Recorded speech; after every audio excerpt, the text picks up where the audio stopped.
Hi, I'm just going to give you a way of utilizing some of the functionality in Actionstep that goes well with Cloudify Inform, especially where we actually have the ability to put KPIs in Actionstep, and then Cloudify Inform in a lot of places will compare the fees billed and the client hours and billable hours to the targets that we've put in Actionstep.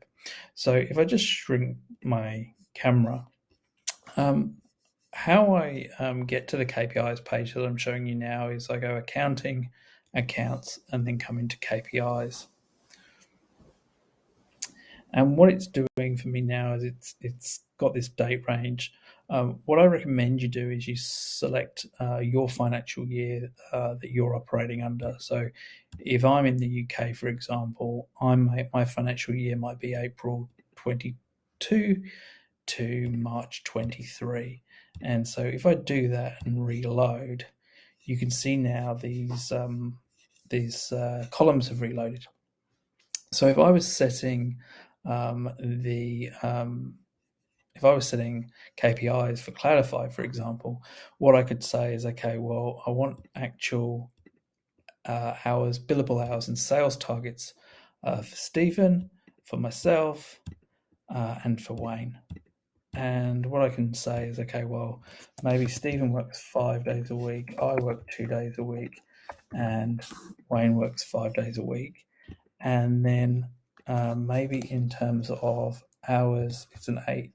We all do 8-hour days, and we think that at least 80% of our time should be billable.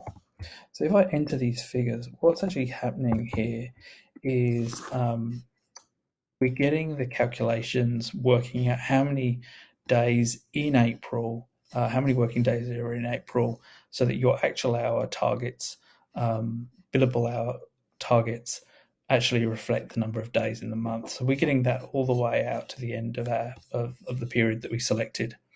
And then we can also enter sales targets. So maybe Stephen has a $12,000 sales target.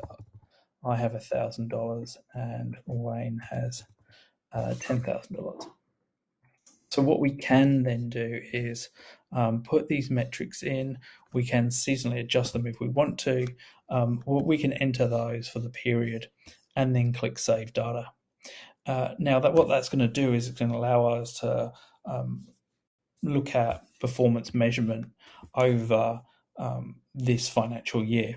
What you can then go and do, obviously, is go and adjust these numbers and make them 2021 and 2022, and load historic KPIs so that you have something to compare to, and that's especially helpful if you've actually been running with KPIs internally that weren't entered into Actionstep.